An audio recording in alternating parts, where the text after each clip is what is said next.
Price Lord.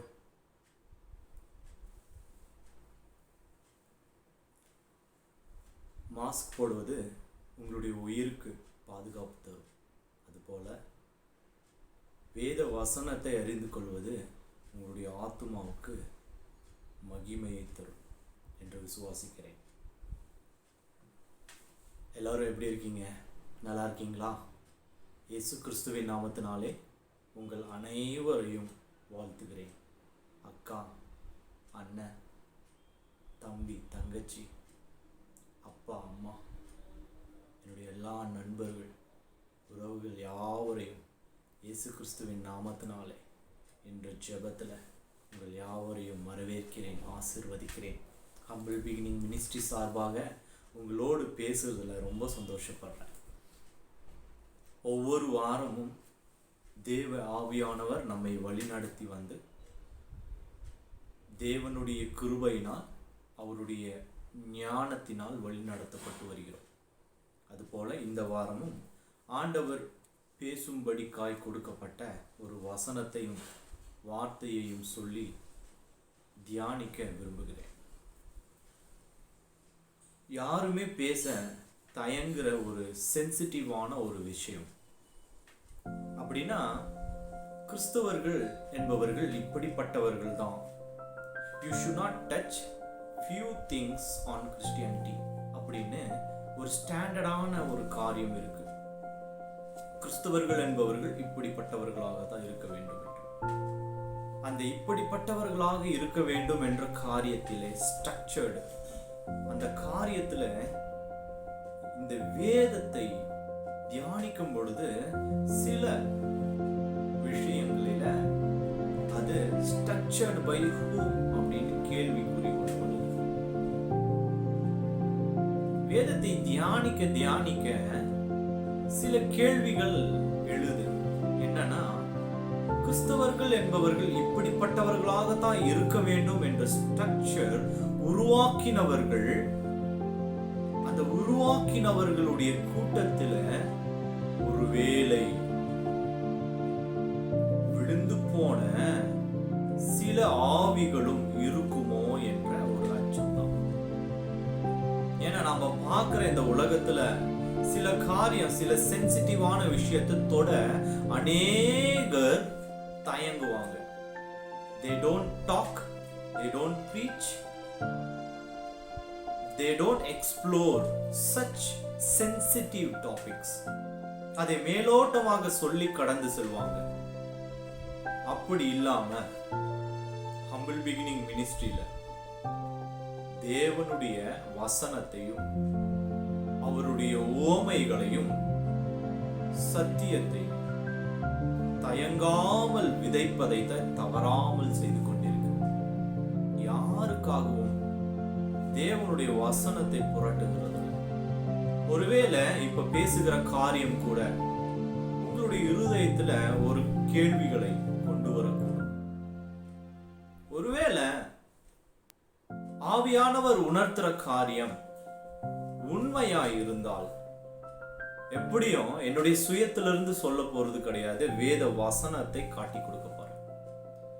ஒருவேளை அதை காட்டி கொடுத்த பிறகு அதில் இருக்க ஓமை, அதில் இருக்கிற உண்மை தன்மையை நீங்கள் அறிந்து கொள்ளும் பட்சத்துல நாம் இதற்கு முன்பதாக கடைபிடித்த அல்லது போதித்த காரியங்கள் தவறாக இருந்தால் திருத்திக் கொள்ளும் தைரியம் உடையவர்களாய் இருக்க வேண்டும். என்னைக்குமே யாராவது ஒருவர் தேவனுடைய வெளிப்பாடு யார் மூலியமாக வெளிப்படும் பொழுது நமக்குள் இருக்கிற குறைகளை நாம் நிவர்த்தி ஆக்குவது அப்படிதான். அந்த குறையை நிவர்த்தி செய்பவர் ஆவியானவர் அல்லவா? அவர் எங்கிலிருந்தும் வெளிப்படுவார், யாரிலிருந்தும் வெளிப்படுவார். அதுதான் வேதம் சொல்லுது.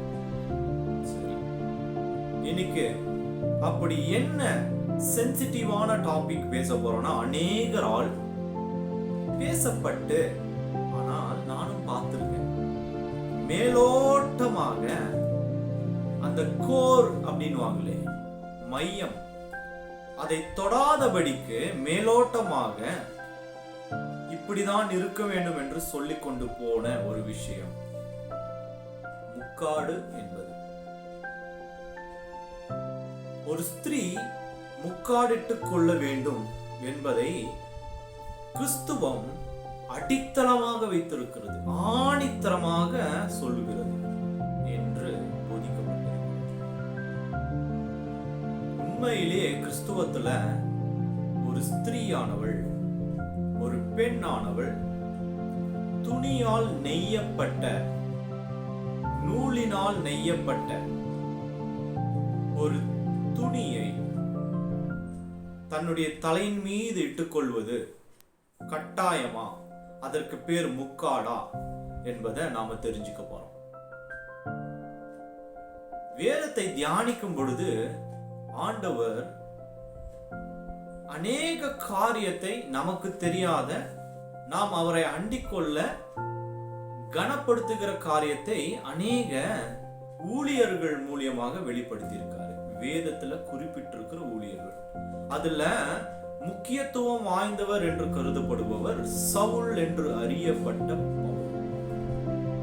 அநேக போதகர்களுக்கு ஒரு டிக்ஷனரி பவுல் தான்.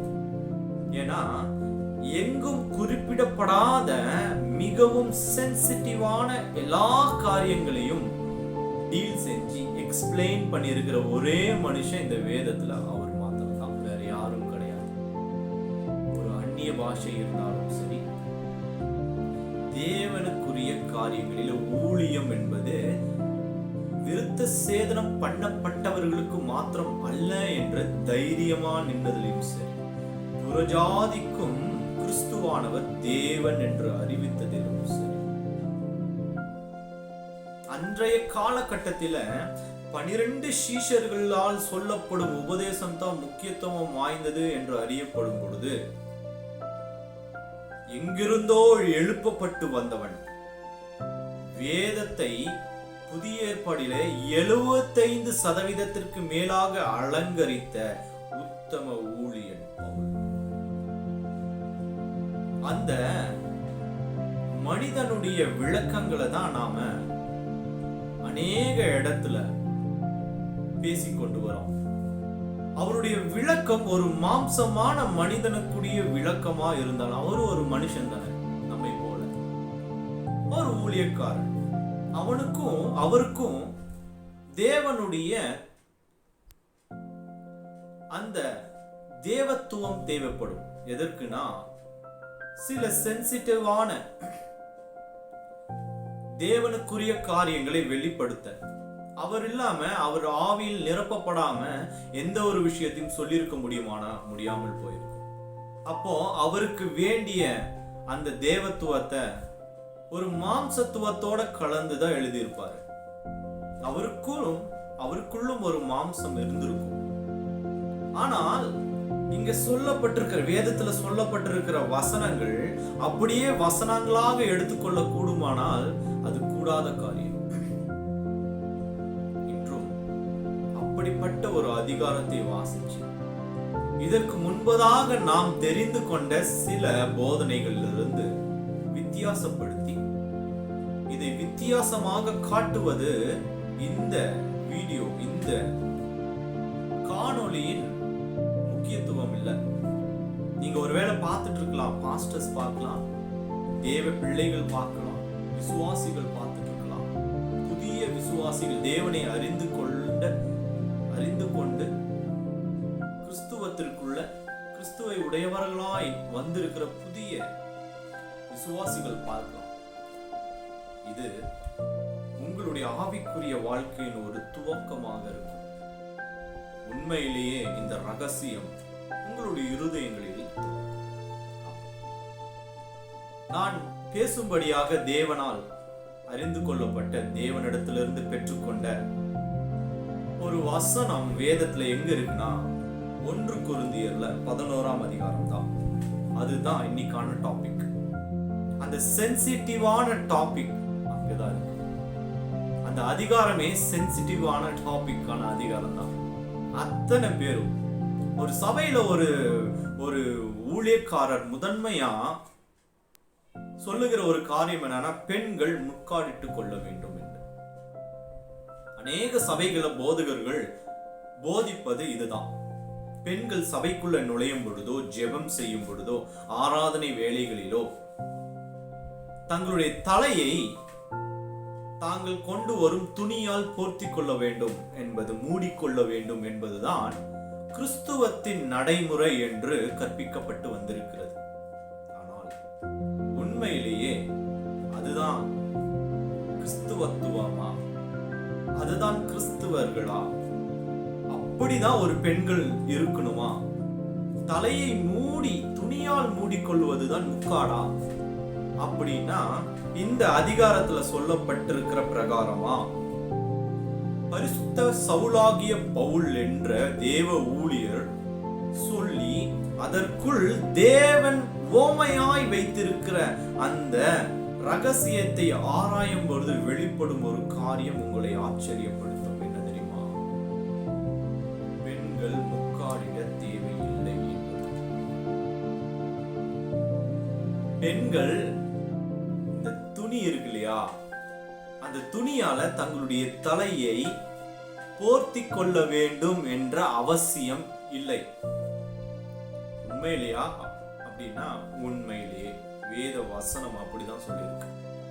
நாங்கள் பார்த்து வந்த, நாங்கள் கடந்து வந்த, எங்களுக்கு உபதேசித்த காரியங்கள் எல்லாம் வேற மாதிரி இருக்கே. ஆமா, உண்மைதான். ஒரு இங்கிலீஷ் பிக்சர், ஜீசஸ் என்ற பிக்சர் பார்த்தா மகதலேனா மரியாள் தன்னுடைய தலையை போர்த்தி கொண்டு வருவார். மரியாள் தன்னுடைய தலையை போர்த்தி கொண்டு வருவார். ஸ்திரீகள் எல்லாம் தலையை போர்த்தி இருப்பாங்க. அப்படிதான் காட்டப்பட்டிருக்கு. உங்களுக்கு ஒண்ணு தெரியுமா? அதுல கிறிஸ்து இயேசு அநேக இடத்துல கிறிஸ்து இயேசு என்று நடித்த அந்த மனிதனுடைய உருவாக்கத்திலையும், அந்த கேரக்டரிஸ்டிக்ஸ்லயும், அந்த கேரக்டர்லயும் அநேக இடத்துல தானும் அந்த தலையை போத்திருப்பார். அதை பார்த்துட்டு தான் வந்திருக்கோம் நாங்க, நீங்களும் நானும். ஆனால் இன்னைக்கு அதையெல்லாம் உடைக்கிறது இந்த வசனம்.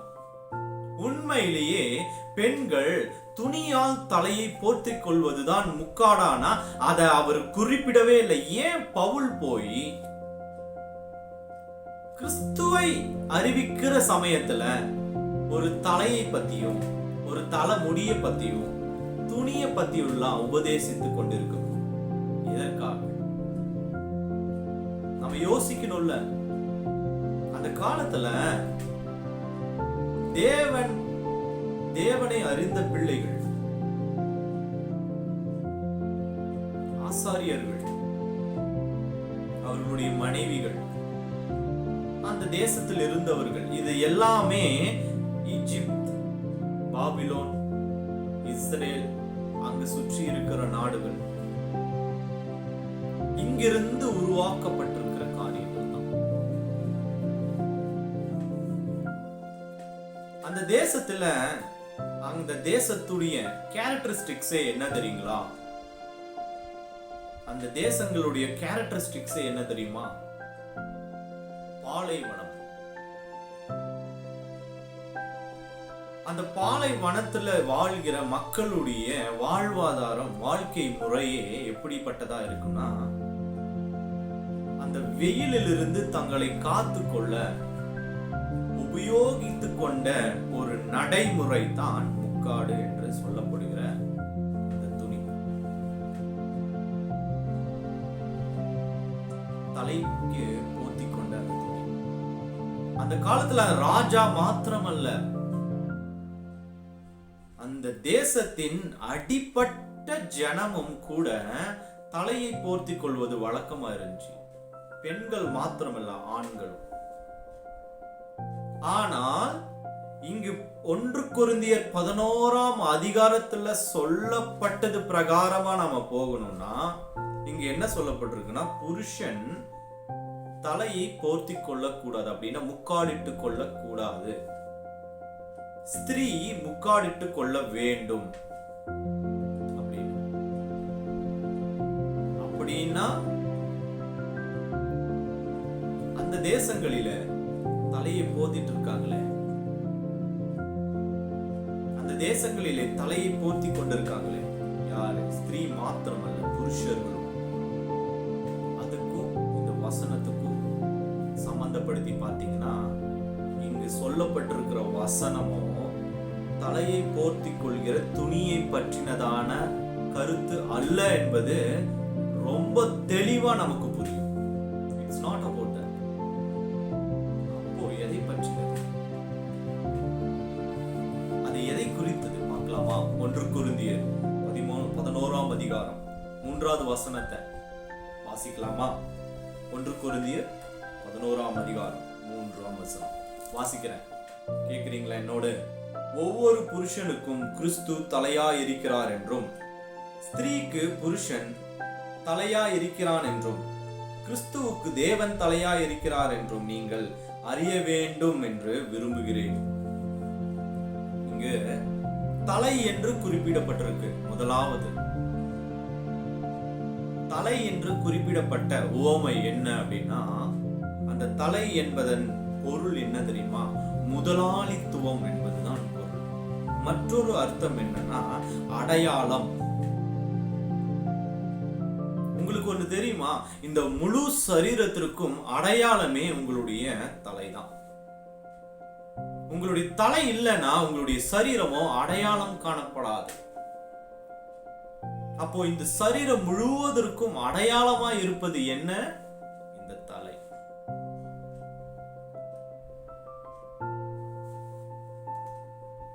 அப்போ இந்த வேதத்துல தலையை பற்றி குறிப்பிடுறாங்களா? தலை என்பது எதை பற்றி குறிப்பிடுகிறதுன்னு நம்ம பார்க்கணும். ஏன்னா வேதத்தில் இருக்கிற வசனங்கள் யாவும் ஓமையாக சொல்லப்பட்டிருக்கு. தலையையும் தலை முடியையும் நாம துணியால் போர்த்தி கொள்ளும் முக்காடையும் பற்றி முக்கியத்துவம் இங்க கொடுக்கப்படல. இதற்குள்ள ஒளிந்திருக்கும் ஒரு ஓமையை, ரகசியத்தை மாம்சீக ரீதியாக இங்க பவுல் என்பவர் கொரிந்தி பட்டணத்தாருக்கு எழுதியிருக்கார். அதன் ரகசியம் வெளிப்படணும்னா அதை ஆராய்ந்து அறிய வேண்டியது நம்முடைய கடமை அல்லவா? அதை அப்படியே படித்துக்கொண்டு அப்படியே படித்துவிட்டு நாம் தலையையும் தலைமுடியையும் ஹேர் ஸ்டைலை தான் அவர் குறிப்பிடுறாரோ என்று நினைத்து கொண்ட அநேக மூடர்களாய் நாம் இருந்திருக்கோம். இதுதான் மூடத்துவம். இது யாருடைய வஞ்சனையா இருந்திருக்க கூடும் அப்படின்றதுதான் எனக்குள்ள அடிக்கடி இந்த வசனத்தை படிச்சதுக்கு அப்புறம் எழுந்த ஒரு சந்தேகம். கிறிஸ்துவத்தை வடிவமைத்தவர்கள், கிறிஸ்துவத்தை ஒன்றிணைத்தவர்கள் கூட்டத்துல யாரோ ஒரு தவறான ஒரு விழுந்து போன தூதன் இருந்திருப்பானோ என்பதுதான் எனக்குள்ள எழும்புற கொஸ்டின். ஏன்னா இதனுடைய மகிமையை, இதனுடைய கருத்தியலை, இதனுடைய ஓமையை அப்படியே மாற்றி கிறிஸ்துவத்திற்குரிய ஸ்ட்ரக்சர் என்பது பெண்கள் தலையை போர்த்தி கொண்டு ஒரு அடிமைகள் போல இருக்க வேண்டும் என்பதா இருக்கணும் அப்படின்னு சொல்லப்பட்டிருக்குன்னு சொல்லி இதுதான் கிறிஸ்தவம் என்று வடிவமைச்சிட்டாங்க. உண்மையிலேயே வேதமும் சரி கிறிஸ்துவும் சரி ஒருபோதும் பெண்களை அடிமைத்துவத்தை போல நடத்துவதும் இல்லை, நடத்தினதும் இல்லை. இங்க வசனம் ஒன்று கூட அப்படிப்பட்டதானது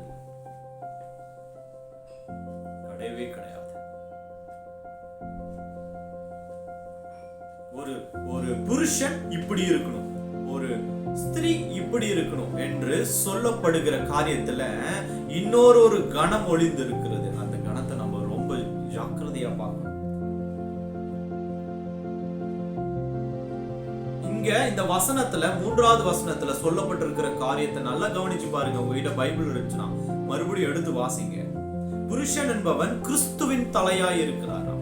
புருஷனுக்கு யார் தலை? கிறிஸ்து தலையாய் இருக்கிறார். ஸ்திரீக்கு யார் தலை? புருஷன் தலையாய் இருக்கிறான். கிறிஸ்துவுக்கு யார் தலை? தேவன் தலையாய் இருக்கிறான். புருஷனுக்கு கிறிஸ்து தலை, ஸ்திரீக்கு புருஷன் தலை, கிறிஸ்துவுக்கோ தேவன் தலையாய் இருக்கிறார். What is the meaning of that? இந்த தலை முழுவதும் இதை குறித்ததான ஒரு வேத வசனத்தை போய் பவுல் எதுக்கு சொல்லிட்டு போனோம்? அவருக்கு என்ன வேலையே இல்லையா? இதை குறித்ததான வசனம், எப்படி முடி வெட்டணும், இந்த முடிய வந்துட்டு இங்க லைன் போடணுமா போடக்கூடாதா, ஷார்ட்டா வெட்டணுமா வெட்டக்கூடாது, இதெல்லாம் எதுக்கு சொல்லிட்டு இருக்காரு? ஊழியம் பண்ற எவ்வளவு காரியம் இருக்கும் பொழுது, ஏன்னா ஆத்துமா தானே ஆதாயமாகும், பரிசுத்தம் தானே முதலாவது காரியம், வெளிப்புற தோற்றம் அல்ல. நாம அநேக விசுவாசிகளோ அநேக ஊழியக்காரர்களோ நாம் முதன்மையாய் சொல்லுவது என்ன? வெளிப்புற தோற்றம் இல்ல. Don't look out. அவர் இருதயத்தின் ஆழத்தை அறிந்திருக்கிறவர் என்று தானே முதன்மையா சொல்றோம். அதுக்கப்புறம் எதுக்கு தலை முடி மூடுறது மூடாதது? அப்ப இதனுடைய உவமை என்ன என்பதை எந்த ஒரு நேரத்திலும் நமக்கு என்ன திரும்பப்படுத்தல, தெரியவே படுத்தல அவங்க. ஏன்னா கிறிஸ்துவத்தை நாம சில விஷயத்துல இருந்து சில சென்சிட்டிவான காரியத்தை பேசும்பொழுது அங்கிருந்து விலகிறோம்னு நிறைய பேர் பயந்துட்டாங்க. கொஞ்சம் ஜாக்கிரதையா பாருங்க, வரக்கூடிய வசனத்தை, உங்களுடைய இருதயத்தை இதை மாற்றும். 1 கொரிந்தியர் 11:4-5 வசனத்தை வாசிக்கிற கேளுங்க. ஜபம் பண்ணுகிற போதாவது, தீர்க்க தரிசனம் சொல்லுகிற போதாவது, தன் தலையை மூடிக்கொள்கிற எந்த புருஷனும் தன் தலையை கனவீனப்படுத்துகிறான். தலையை கனவீனப்படுத்துகிறான் அப்படின்னு சொல்லப்பட்டிருக்கு. தலை என்பது என்ன என்று நான் முன்னாடியே சொல்லியிருக்கேன். தலை என்பது முதலாளித்துவம், தலை என்பது அடையாளம், தலை என்பது கிறிஸ்து இயேசு. என்ன சொல்லியிருக்கேன்? புருஷனுக்கு தலை யாரு? கிறிஸ்து இயேசு. இங்க வேத வசனம் சொல்லியிருக்கு. அப்ப யாரை கனப்படுத்துறான்? கிறிஸ்து இயேசு. இருங்க, ஐந்தாவது வசனம் வாசிக்கலாமா? ஜபம் பண்ணுகிற போதாவது, தீர்க்க தரிசனம் சொல்லுகிற போதாவது, தன் தலையை மூடிக்கொள்ளாதிருக்கிற எந்த ஸ்திரீயும் தன் தலையை கனவீனப்படுத்துகிறாள், அது அவளுக்குள் தலை சிரைக்கப்பட்டது போல் இருக்குமே. ஒரு ஸ்திரீ தலையை கனவீனப்படுத்துறா. ஸ்திரீக்கு தலையாய் இருப்பது யாரு? புருஷன். அதுதானே முன்னாடி வசனம் சொல்லிச்சு. 3வது வசனம் சொல்லிருக்கு. அப்போ இந்த 2 இடத்துல தலையை பற்றி முதலாவதான ஒரு என்ட்ரன்ஸ் வருது. இந்த தலையை கனவீனப்படுத்துவது அப்படின்னு.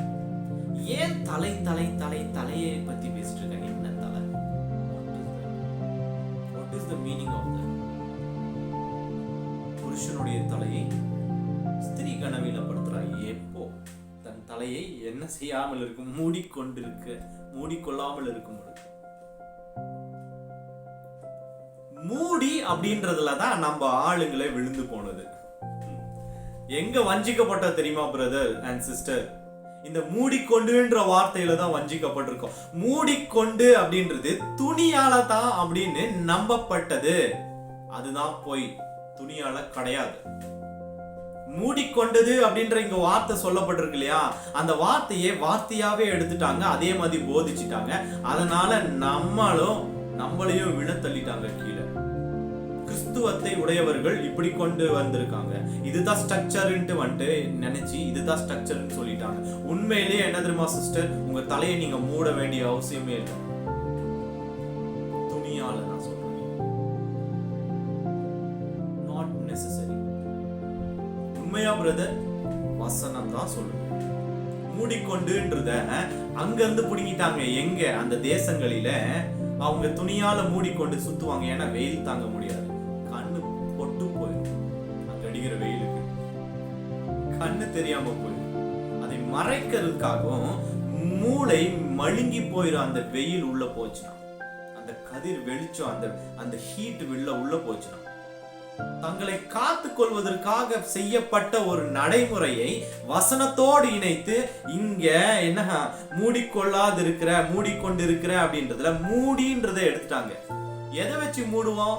அப்போ ஒருவேளை துணியை வச்சுதான் மூடுவோம்னு சொல்லி நம்ம கத்து கொடுத்து இப்படிதான் கிறிஸ்தவர்கள் இருக்கணும்னு சொல்லி சபைக்கு போன போதகர் முதலாவது பிரீச் பண்ற காரியம் என்ன தெரியுமா? பெண்கள் இப்படிதான் இருக்க வேண்டும், பெண்கள் தலையை மூடாமல் முக்காடிட்டு கொள்ளாமல் இருப்பது பரிசுத்தம் அல்ல அப்படின்னு சொல்ற. யார் சொன்னா? பெண்கள் பரிசுத்தமா இருப்பது துணியால் முக்காடிட்டுக் கொள்வது அல்ல. அது சொல்லவே கிடையாது. இது ஒரு உவமை. இங்க சொல்லப்பட்டிருக்கிறது ஒரு உவமை பிரதர், ஒரு உவமை சிஸ்டர். அப்போ இதனுடைய உவமைக்கான அர்த்தம் என்ன? 1 கொரிந்தியர் 11, 14, 15 வசனம் வாசிக்கலாமா? 11, 14, 15 வசனத்துல சொல்லப்பட்டிருக்கு, புருஷன் மயிரை நீளமாக வளர்க்கிறது அவனுக்கு கவனவீனமாய் இருக்கிறது. ஸ்திரீ தன் மயிரை நீளமாய் வளர்க்கிறது அவளுக்கு மகிமையாய் இருக்கிறது என்றும் சுபாவமே உங்களுக்கு போதிக்கிறது இல்லையா? இப்போ தலையில இருந்து நெக்ஸ்ட் எங்கத்துக்கு வராரு? இதோ இதுக்கு வராரு. அநேகருடைய வாயில ஒருத்தரை திட்டணும்னா மயிறு அப்படின்ற வார்த்தையை யூஸ் பண்றாங்க. உடனே நம்ம வீட்டுல oh my god கெட்ட வார்த்தை பேசிட்டான். இந்த வேதத்துல மயிர் என்ற வார்த்தை மயிரை நீளமாக, இது மயிர் என்பது கெட்ட வார்த்தை கிடையாது. இங்க ஒரு புருஷனுக்கு, ஒரு புருஷன் அப்படின்னா ஆண், மகன், மேன், தன்னுடைய தலை முடி இருக்கு இல்லையா, இந்த முடிய நீளமா வளர்க்கிறது என்னவா? கனவீனமாமா. எதற்கு கனவீனம்? இந்த தலைக்கு கனவீனம். புருஷனுடைய தலை எது? முன்னாடியே வாஸ்தவம் தெரியுமா? கிறிஸ்து. ஒரு ஸ்திரீ தலை முடியை நீளமாக வளர்ப்பது என்னவா? மகிமையாமா. அப்போ ஸ்திரீக்கு தலையா இருப்பது யாரு? அது மகிமையா இருக்காம யாருக்கு? இப்படி சொன்னதுக்கு அப்புறம் ஒரு வசனத்தை நம்ம சொல்லி என்ன தெரியுமா? அப்போ நாம சபைக்கு போகும் பொழுது ஒரு பெண் முக்காடிடுன்னு சொல்றது யாரை கனப்படுத்த? புருஷனை கனப்படுத்தவா? நினைச்சு பாருங்க. அப்ப இந்த கொஸ்டின் எல்லாம் வருதா இல்லையா? அப்ப உங்களுடைய சபை போதகர் சொல்றாரு முக்காடு போடுமா, ஆண்டவர் இடத்துல இருக்க முக்காடு போடு, முக்காடு போடு. துணியில முக்காடு போடுறது எதுக்கு? யாரை கனப்படுத்த? யாரை கனப்படுத்த? இப்ப இங்கதான் கேள்வி எழுது. என்ன கேள்வி எழுதுனா, ஏன் பவுல் போய் தலைமுடிய குறிப்பிடுறாரு? இங்க எழுதி இருக்காரு தலைய குறிப்பிட்டிருக்காரு. இங்க பாருங்க, இத தலைமுடிய குறிப்பிட்டிருக்காரு. அடுத்ததான் ஒரு கொஸ்டின் உங்களுக்குள்ள எழலாம். என்ன தெரியுமா? அந்த ஸ்திரீயை மகிமை குறைவானவளாக குறிப்பிடுகிறாரா? அவரு ஒரு ஸ்திரீயை ரொம்ப மகிமை குறைச்சலா சொல்றாரா? ஏன்னா இங்க யாரு? ஒரு புருஷன் மட்டும் முக்காடிட்டு கொள்ள தேவையில்லை, ஆனால் ஸ்திரீயோ முக்காடிடணும் அப்படின்னு சொல்லும் பொழுது ஏற்ற தாழ்வா இருக்கே. அவங்க பெரியவங்களா, இவங்க சின்னவங்களா? ஒரு ஏற்ற தாழ்வா இருக்கே. அப்போ இங்க என்ன பண்றாரு பவுல்? என்ன ஒரு ஸ்திரீயை மகிமை குறைச்சல் உள்ளவளாய் வந்து காட்டுறாரா? தேவன் முழு சரீரத்தையும் படைத்தவரானால் ஏன் தலை அநேக இடங்களில் கனத்துக்குரியதாக இருக்கிறதுன்ற ஒரு கொஸ்டின் உங்களுக்குள்ள எழும்பலாம். உண்மையில் துணியால் தலையை மூடுவது தான் முக்காடா? நிறைய பேர்கிட்ட இருக்கிற அந்த கொஸ்டின் அதுதான். துணியில தலையை மூடுறதுதான் முக்காடா? வேதம் கூறும் ஓமை என்ன? அப்ப வேதம் என்ன ஓமை சொல்லி கொடுத்திருக்கு?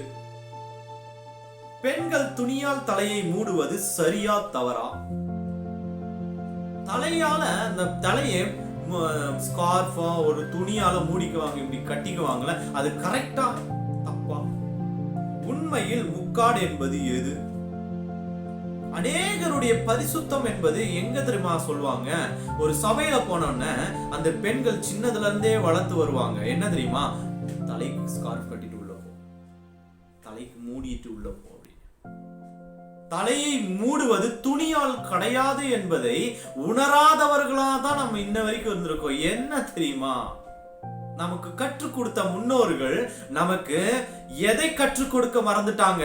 வசனத்தா போதிச்சிட்டாங்க தவிர வசனத்தில் இருக்கும் ஓமையை போதிக்க மறந்து போனதுதான் இந்த கிறிஸ்துவத்திற்குரிய தவறு என்று நான் கருதுகிறேன். ஆமா,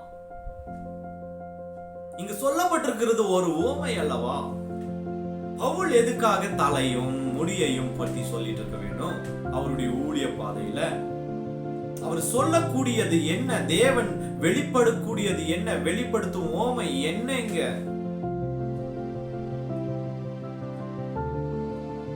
வேதம் வெளிப்படுத்தும் ஒரு ஓமை என்ன தெரியுமா பிரதர்? முக்காடு கிடையவே கிடையாது. அது கிடையவே கிடையாது. எடுங்க 1 கொரிந்தியர் 11ஆம் அதிகாரம் 15வது வசனத்தின் கடைசி அந்த வசனத்தை வாசிக்கிற கேக்குறீங்களா? முக்காடு இல்லைன்னு சொல்லிட்டீங்க, அப்ப என்ன? துணி கிடையாதுன்னு சொல்லிட்டீங்க, அப்ப என்ன? அப்ப சர்ச்சில் உட்கார்ந்து நாங்க இத்தனை வருஷ காலமா பரம்பரையா 2000 வருஷமா கடைபிடித்து வந்த காரியம் எல்லாம் தவறா? நான் எங்க சொன்னேன்? இங்க வேதம்ல சொல்லி இருக்கு. 2021ல ஹம்பிள் பிகினிங் மினிஸ்ட்ரியில இருந்து தேவனால் எழுப்பப்பட்ட ரோஷன் ஷான் என்ற ஊழியன் சொல்லும் காரியமானா கிடையாது சிஸ்டர் அண்ட் பிரதர். நான் இதை சொல்றதுக்கு தகுதியே கிடையாது. ஏன்னா தேவனுடைய ஊழியன் நான். எனக்கு ரெஃபரன்ஸே இதுதான். இதுதானே நான் பார்த்து சொல்லிட்டு இருக்கணும். நான் இது படிக்கும் பொழுது தேவ ஆவியானவர் உணர்த்தின காரியம் எனக்கு ஓமையை உணர்த்திட்டாரு. உங்களுக்கு அதை நான் கற்றுக் கொடுக்கிறேன். என்ன ஓமை அது? படிங்க. 1 கொரிந்தியர் 11ஆம் அதிகாரம் 15வது வசனத்தின் கடைசி 2 வரிகளை படிச்சிட்டீங்கன்னா உங்களுக்கு ரகசியம் வெளிப்பட்டுரும். இத சொல்ல மறந்தவங்களுக்கு உங்க சபைகளிலும் உங்கள் கூடுகைகளிலும் இதுதான் பரிசுத்தம் என்று உங்களுக்கு கற்றுக் கொடுத்தவர்களுக்கும் இப்படிதான் பரிசுத்தம் என்று நீங்கள் நம்பிக்கொண்டிருந்த காரியமும் இன்னைக்கு உடைக்கப்படும். படிக்கலாமா? என்ன தெரியுமா? தலைமயிர் அவளுக்கு முக்காடாக கொடுக்கப்பட்டு இருக்கிறது. மீதி வசனத்தை நீங்களே வாசிங்க. ஒரு பெண்ணுக்கு முக்காடு எது தெரியுமா? இதுதான். அப்புறம் எதுக்கு எக்ஸ்ட்ரா துணி தேவை? அப்புறம் எதுக்குங்க? எதுக்கு சிஸ்டர்? தலை மயிர் தான் அவளுக்கு எதுவாக கொடுக்கப்பட்டிருக்கிறதாமா? முக்காடாய் கொடுக்கப்பட்டிருக்கிறது. அப்போ ஆண்டவர் சொல்ல வருகிற காரியம் என்ன? நாம் ஆண்டவர் இடத்துல பரிசுத்தம் என்று நம்பிக்கொண்டு இத்தனை வருடங்கள் நாம் செஞ்சிட்டு கொண்டிருந்த காரியம் என்ன? தலையை ஸ்கார்ஃபால மூடிக்கொண்டு போயிட்டு இப்படியே உட்கார்ந்த பரிசுத்தம் இல்லை. நிறைய பேர் ஸ்கார்ஃப் கட்டிட்டேன்னா தூக்கம் எப்படி வரும் தெரியுமா? காது அடைச்சிடும். ஸ்கார்ஃப் இங்க கட்டிட்டாங்கன்னா காதோட மூடிதானே கட்டுவாங்க, காது அடைச்சிடும். காது அடைச்சிருச்சுன்னா தேவனுடைய வசனம் எப்படி உள்ள போகும்? திறந்திருக்கும் போதே உள்ள போறதுல பவுன்ஸ் ஆகி வெளியில வந்துருது. இது ஸ்கார்ஃபால கட்டி மூடிட்டீங்கன்னா எப்படி உள்ள போகும் சிஸ்டர்? வஞ்சிக்கிறான் பாத்தீங்களா? எல்லா நேரத்திலும் யாரை வஞ்சிக்கிறான் தெரியுமா? உங்களை, ஸ்திரீகளை தான் வஞ்சிக்கிறான். இங்க ஒரு வசனம் கொடுக்கப்பட்டிருக்கு. இங்க ஒரு வசனத்தையும் ஆண்டவர் தராரு. என்ன தெரியுமா? அன்றும் யாரை வஞ்சித்தான் தெரியுமா? அவன் நேர போய் உங்களதான்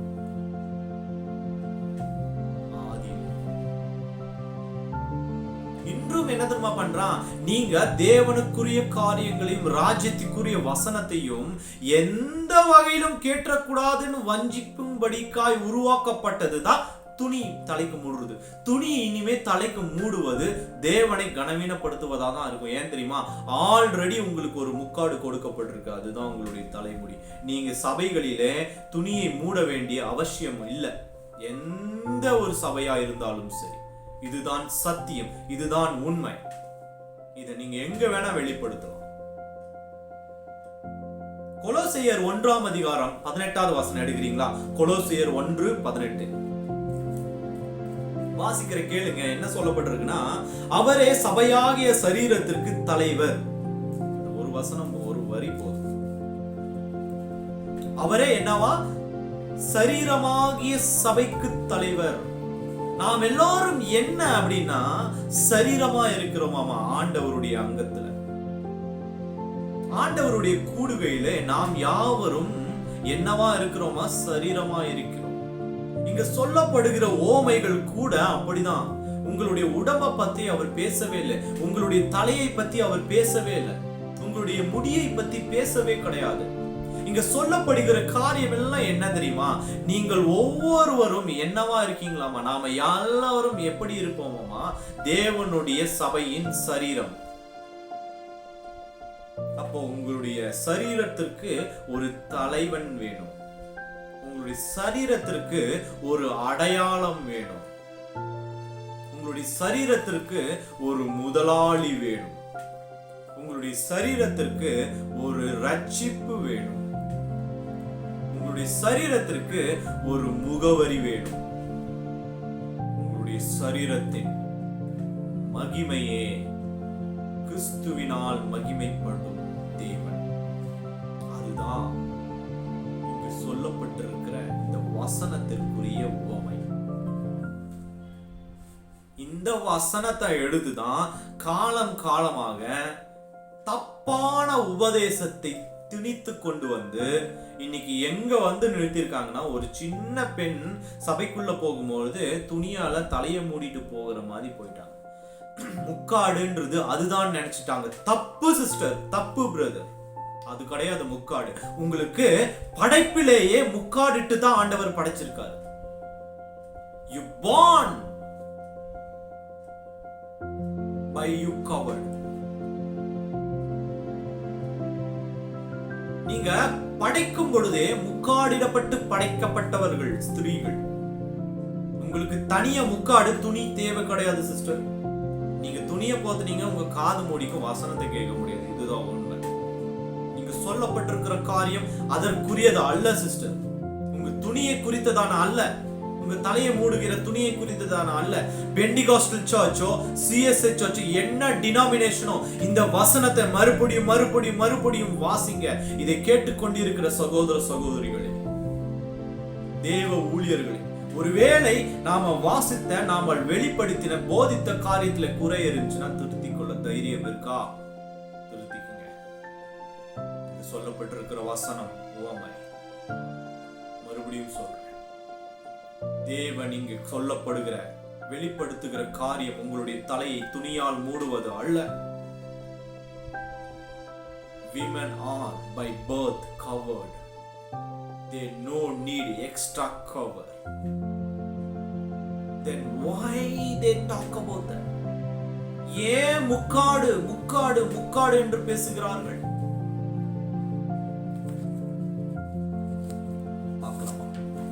ஏன் முக்காடுன்னு பேசுறாங்க? தலை என்பது கிறிஸ்துவத்தை குறிக்கிறது, கிறிஸ்துவை குறிக்கிறது. முக்காடு என்பது கணத்திற்குரிய தலையை மகிமைப்படுத்தும் கிரீடம் சிஸ்டர்.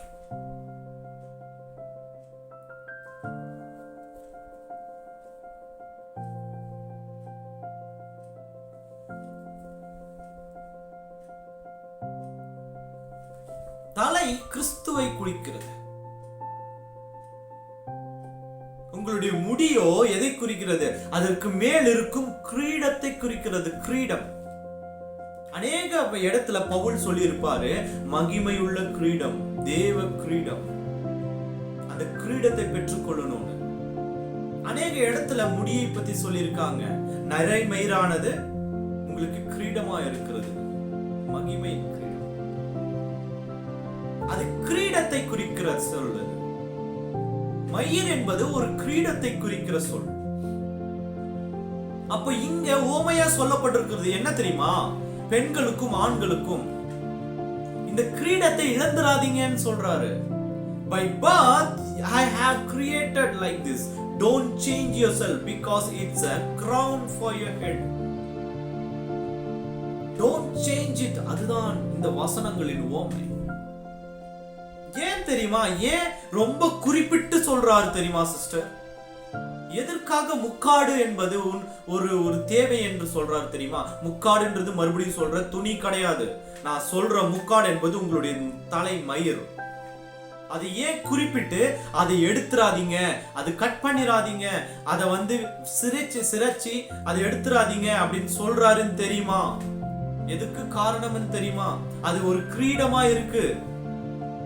அது மாத்திரமா இல்லனா, அந்த வசனத்தை வாசிங்க. 1 கொரிந்தியர் 11:11 1 கொரிந்தியர் 11ஆம் அதிகாரம் 11ஆம் வசனம் வாசிக்கிறேன், கேளுங்க. 11:11 ஆகிலும் கர்த்தருக்குள். 1 கொரிந்தியர் கரெக்ட்டா? ஆமா.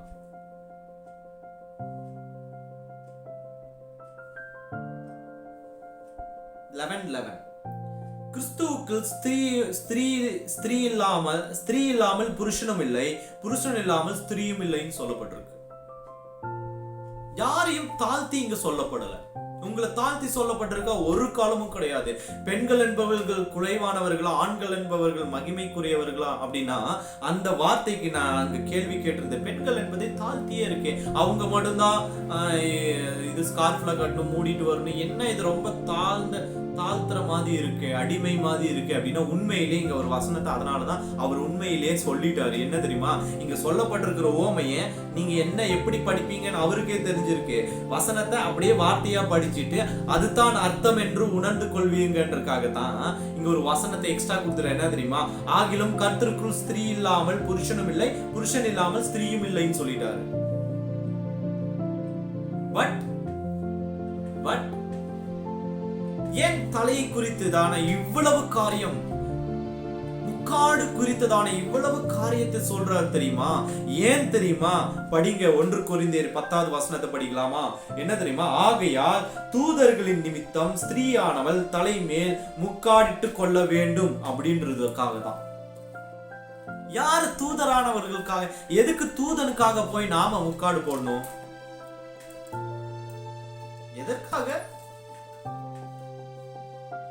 எதற்காக தெரியுமா? தூதன் என சொல்லப்பட்டவர்கள் எந்த தூதர்கள் தெரியுமா? தள்ளப்பட்ட தூதர்கள் என்று குறிக்கும். தேவனிடத்துல, தேவனுடைய சமூகத்துல பரிசுத்தமா இருந்த தூதர்கள் தள்ளப்பட்டார்கள். அந்த தள்ளப்பட்ட தூதர்கள் இப்பொழுது என்ன செய்யறாங்கன்னா வஞ்சிக்க ஆரம்பிச்சிட்டாங்க. அன்றும் வஞ்சித்தார்கள், இன்னைக்கும் வஞ்சிக்கிறாங்க. அப்போ ஆண்டவர் என்ன தெரியுமா சொல்றாரு பவுல் மூலியமா? நீங்க முக்காடிட்டு கொள்ளணும் அப்படின்றாரு. ஏன் தெரியுமா முக்காடு? முக்காடு என்பது என்ன என்று சொன்ன கிரீடம். அந்த கிரீடத்தை இழந்துராதீங்கன்னு சொல்றாரு. அதுதான் சிஸ்டர் உண்மை. இதை குறிப்பிடல. கிரீடத்தை இழந்துராதீங்க. தேவனுடைய சமூகத்துல அந்த பரிசுத்தமான கிரீடம், அத மகிமை குலைச்சலா மாத்திராதீங்க. நீங்க தேவனுடைய சமூகத்துல போகும்பொழுது ஹம்பிள் ஹார்ட்டட் தான் ஆண்டவர் பார்க்கிறார் சிஸ்டர். மறுபடியும் சொல்றேன், இந்த வேதம் முழுவதும் பிரீச் பண்றது ஹம்பிள் ஹார்ட்டட். நீங்க தலையை துணியால மூடுறதுனால நீங்க ஹம்பிள் என்பது அல்ல, கிடையவே கிடையாது. தலையை துணியால மூடினவங்களா ஹம்பிள் ஹார்ட்டடா அப்படின்னா இல்ல. நிறைய பேர் முகம் தெரியக்கூடாதுன்றதுக்காக இப்பெல்லாம் கேர்ள்ஸ், யங் யூத் ஃபெலோஸ் தங்களுடைய தலையை மூஞ்சியெல்லாம் மூடிக்கொள்வது எதுக்காக? தங்களை அடையாளம் காட்டிக் கொள்ளாமல் இருப்பதற்காக. சர்ச்சுக்குள்ள வந்துட்டு நீங்க தலையை மூடுறது எதை குறிக்கிறதுனா உங்களை அடையாளம் காட்டிக் கொள்ளாமல் இருப்பவர்களாய் குறிக்கிறது. அதைதான் நீங்க விரும்புறீங்களா? பண்ணிக்கங்க. You don't want to show yourself friend of Christ Jesus. நீங்க உங்களை அடையாளம் காட்டிக்கொள்ள வேண்டாம்னா துணியால முக்காடு போட்டுங்க. உங்களை அடையாளம் காட்ட வேண்டும் என்று விரும்பினால் நீங்க என்னத்தால ஆல்ரெடி யூ டிஃபால்ட்டட்லி கவர்ட். இதை வச்சு ஆல்ரெடி கவர் பண்ணியிருக்காரு, புதுசா கவர்ல தேவையில்லை. ஒன்னே ஒண்ணுதான் பண்ணும். என்ன தெரியுமா? வெட்டிராம அப்படின்னு என்ன தெரியுமா? அந்த கிரீடத்தை எடுத்து வீசிராம. தள்ளப்பட்ட தூதர்கள் காத்து கொண்டிருக்காங்க. மறுபடி வஞ்சிக்கப்பட்டாதீங்க என்பதுதான் இந்த வசனத்தில், இந்த அதிகாரத்தில் சொல்லப்பட்டிருக்கிற வசனங்களுக்கான உண்மையுள்ள அர்த்தம். தைரியமா சபைக்கு போங்க, துணியை களைஞ்சி வீசுங்க. துணி என்பது முக்காடு அல்ல sister. I want to request my dear preachers in Christ, ஊழிய நண்பர்கள், ஊழிய தகப்பன்மார்கள், ஊழியத்திலே முதிர்ந்தவர்களுக்கு ஒரு அன்பான வேண்டுகோள். என்ன தெரியுமா? இதில் ஏதாவது ஒரு தவறு இருந்தால் என்னை நான் திருத்திக் கொள்ள எனக்கு தைரியம் உண்டு. ஆனால் இந்த வசனத்தை கேட்ட பிறகும், இந்த மெசேஜை கேட்ட பிறகும், இந்த சத்தியத்தை கேட்டு இந்த வசனத்தை நீங்க வாசித்த பிறகும் ஆண்டவர் உங்களோடு உணர்த்தி உங்களோடு பேசும் பட்சத்தில் ஒருவேளை நீங்க விதைத்த விதை தவறாக இருந்தால் மாற்றிக்கொள்ள உங்களுக்கு தைரியம் உண்டாகும். தைரியம் இருந்தால் உங்களை காட்டிலும் பரிசுத்தமாக விசுவாசிக்கிறேன். இனி முக்காடு கிறிஸ்தவ உலகத்துல இருக்கக்கூடாது என்பதற்கான ஒரு அச்சாணியாய் இந்த வீடியோ இருக்கும் என்று விசுவாசிக்கிறேன். இதை எங்கெல்லாம் கொண்டு சேர்க்க முடியுமோ சேர்க்க வேண்டியது உங்களுடைய கடமை. தேவன் வெளிப்படுத்தி விட்டார். அதை எடுத்து செல்வது உங்ககிட்ட இருக்கு. அது சுமந்து செல்வது உங்களுடைய கடமை என்று விசுவாசிக்கிறேன். இந்த ஊழியத்தை இன்னும் மேன்மேலும் தேவன் உயர்த்துவார் என்று விசுவாசிக்கிறேன். அவரை நான் மாத்திரமே நம்பி ஓடுகிற இந்த காரியத்துல எங்களோடு எங்களுக்காக ஜெபித்துக் கொள்ளுங்கள். நாங்கள் செய்கிற ஒரு காரியத்திலும் உங்களுடைய பங்கும் இருக்கணும் விசுவாசிக்கிறேன். ஆவியானவர் இந்த வெளிப்படுத்துதலையும் இந்த ரகசியத்தையும் பேச யாருமே பயந்து சென்சிட்டிவான காரியத்தை நமக்குள்ள ஒரு புரிதலையும் அந்த ஓமைக்கான அடையாளத்தையும் அர்த்தத்தையும் வெளிப்படுத்தின ஆவியானவரை கனப்படுத்த கண்களை மூடி ஒரு நிமிடம் ஜெபித்து இந்த ஜெபத்தை முடிக்கலாம். ஆவியானவரே, இவ்வளவு நேரம் எங்களோடு அசைவாடி உம்முடைய வெளிப்பாடுகளை எங்களுக்கு தந்து உமைகளின் ஆண்டவரே எங்களுக்கு உணர்த்தி பேசினீரே நன்றி. இந்த சரீரத்தை நீர் நிரப்பி ஆண்டவரே என்னுடைய வாயாய் இருந்து நீர் பேசினதற்காய் நன்றி. ஆண்டவரே, உம்முடைய சத்தம் விதைக்கப்பட்டு விட்டது.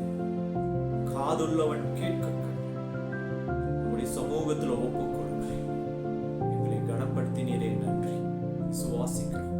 பார்க்கிற கேட்கிற ஒவ்வொரு சகோதர சகோதரிகள், தாய் தகப்பன்மார்கள் விசுவாசத்தில் பலப்பட தேவனுடைய ராஜ்யத்திற்குரியவைகளை நம்பி ஓட கிருபையாயிருக்கிறேன்.